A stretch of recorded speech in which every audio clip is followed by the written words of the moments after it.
एक बिल्डिंग जिसमें 13वां फ्लोर था ही नहीं। एक लड़की जो इस बिल्डिंग की लिफ्ट में जाके एक अजीब सी दुनिया में पहुंच जाती है। आखिर क्या था उस दुनिया में, आइए देखते हैं। कुछ मंजिलें ऐसी होती हैं जो इमारतों में नहीं होती। कुछ लिफ्ट ऊपर नहीं जाती बल्कि अंदर उतरती हैं। और कभी कभी जो हमें दिखाई नहीं देता वो हमारी जिंदगी का सबसे बड़ा मोड़ बन जाता है। निशा की जिंदगी में ऐसा ही मोड़ उस रात आया। वो रात कुछ अलग थी। बादल सिर्फ आसमान में नहीं थे, उसके दिल में भी घने और भारी हो चुके थे। कमरे में ना सुकून था ना शांति।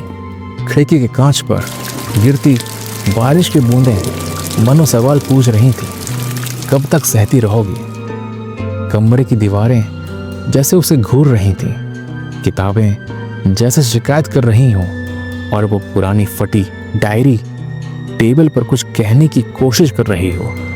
टेबल पर फैली कोचिंग की रसीदें अब किसी पुराने जमाने के सपने जैसी लग रही थीं। हर रसीद, हर नोट उस एक भरोसे का निशान था जो अब धीरे धीरे मिट चुका था।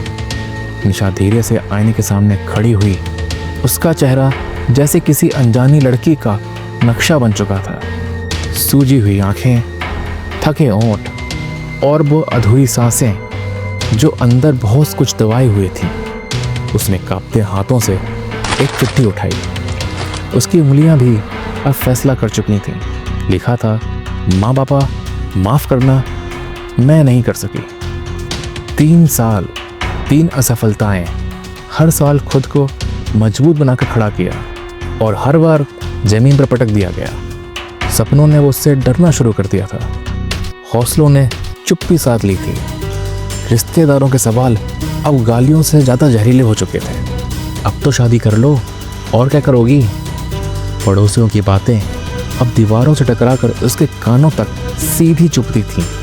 लेकिन जो सबसे ज़्यादा उसे तोड़ रहा था वो था उसके पापा का चुप रह जाना। वो चुप्पी जिसमें ना शिकायत थी ना सहारा। माँ की उम्मीद भरी आंखें अब रोज थोड़ी और झुक जाती थीं। उस रात निशा ने खुद को छोड़ने का फैसला किया।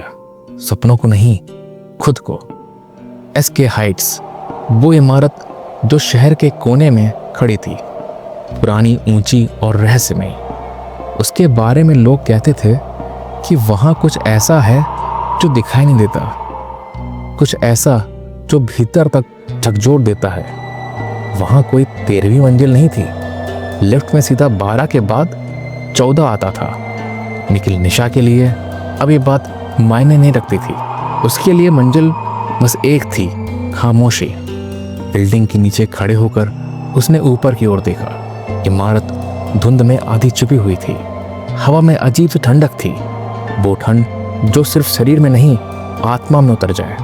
वो अंदर गई, लिफ्ट के पास पहुंची। उसकी उंगलियां कांप रही थीं, लेकिन चेहरा बिल्कुल शांत था, जैसे सब कुछ तय हो चुका हो। उसने बटन दबाया। 10, बस 10वीं मंजिल से कूदना था। कोई ड्रामा नहीं, कोई तकलीफ नहीं, बस खामोशी से खत्म हो जाना। लिफ्ट चलने लगी। 1, 2, 3। हर मंजिल पर जैसे उसकी सांसें गिन रही हों। कितनी दूर है आखिरी सांस। 10, 11, 12। फिर अचानक झटका लगा। लाइट्स चमकी। एक अजीब सी गूंज सुनाई दी, जैसे कोई पुराना दरवाजा खुला हो या कोई दबी हुई सच्चाई बाहर आ गई। डिस्प्ले पर लिखा था 13। निशा का दिल रुक सा गया। 13? लेकिन ये मंजिल तो थी ही नहीं, उसने फुसफुसा के कहा। दरवाजा खुला। सामने एक मोटी धुंध फैली थी। हवा में सर्दी थी, लेकिन वो सर्दी असल में उस डर से भरी हुई थी जो शब्दों में नहीं, एहसासों में होता है। उसने पैर आगे बढ़ाया और पाया कि वो एक पुरानी क्लासरूम में खड़ी है। दीवारें जर्जर थीं, ब्लैक बोर्ड पर अधूरी चौक की लकीरें थीं और डेस्क पर एक छोटी सी लड़की बैठी थी, रोती हुई। सामने एक टीचर खड़ी थी, गुस्से में चिल्ला रही थी, तेरे जैसे बच्चों का कुछ नहीं होता, लड़कियां आइस बनती हैं क्या। निशा का शरीर सुन्न हो गया। ये वही दिन था जब पहली बार किसी ने उसके सपनों को जहर में बदल दिया था। वो बच्ची और कोई नहीं, खुद निशा थी। वो पीछे हटती है। उसका दिल तेज से धड़क रहा था, जैसे खुद से ही भाग रही हो। वो लिफ्ट की ओर दौड़ती है। दरवाजा अब भी खुला था। वो लिफ्ट के अंदर जाती है। दरवाजा बंद हो जाता है। लिफ्ट फिर से चलने लगती है। अब वो एक कॉलेज के कैंपस पे खड़ी थी। सूरज ढल चुका था। सामने कुछ लड़कियां खड़ी थीं। उसकी पुरानी क्लासमेट्स जैसी लग रही थीं। वो हंस रही थीं, लेकिन वो हंसी तीखी थी, जहर से भरी हुई। फिर फेल हो गई ना, अब तो कोई अच्छा लड़का देख ले, शादी कर ले। वो चुपचाप देखती रही। उसकी आंखों में आंसू नहीं, एक गहराई थी। वो हंसी उसे हर बार याद आती है, जब उसने मजबूरी में खुद को मजाक में बदल दिया था, जब उसने हर इंसल्ट पर मुस्कुरा कर जवाब दिया था, ताकि अंदर की चीख कोई ना सुन पाए। तभी एक आवाज आती है, गूंजती हुई मगर नरम। ये आवाज बाहर की नहीं है, तेरे अंदर है। जितना भागेगी उतना पीछा करेंगी। निशा फिर दौड़ती है। लिफ्ट में दाखिल होती है। इस बार मंजिल वही कमरा है जहां उसका सबसे गहरा अकेलापन जन्मा था। लैपटॉप स्क्रीन पर नॉट सेलेक्टेड लिखा था।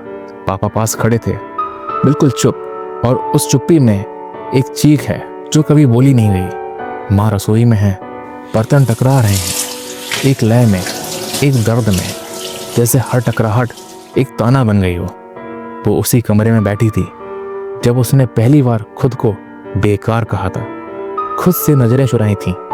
तो फिर वही आवाज आई, तू किससे नाराज है, दुनिया से या खुद से? अब लिफ्ट उसे एक मंदिर ले जाती है। माँ वहीं बैठी है, चुपचाप, आंखों में आंसू, हाथ जोड़े बुदबुदा रही है। हे भगवान, मेरी बेटी टूट ना जाए। निशा की आंखें भर आती हैं।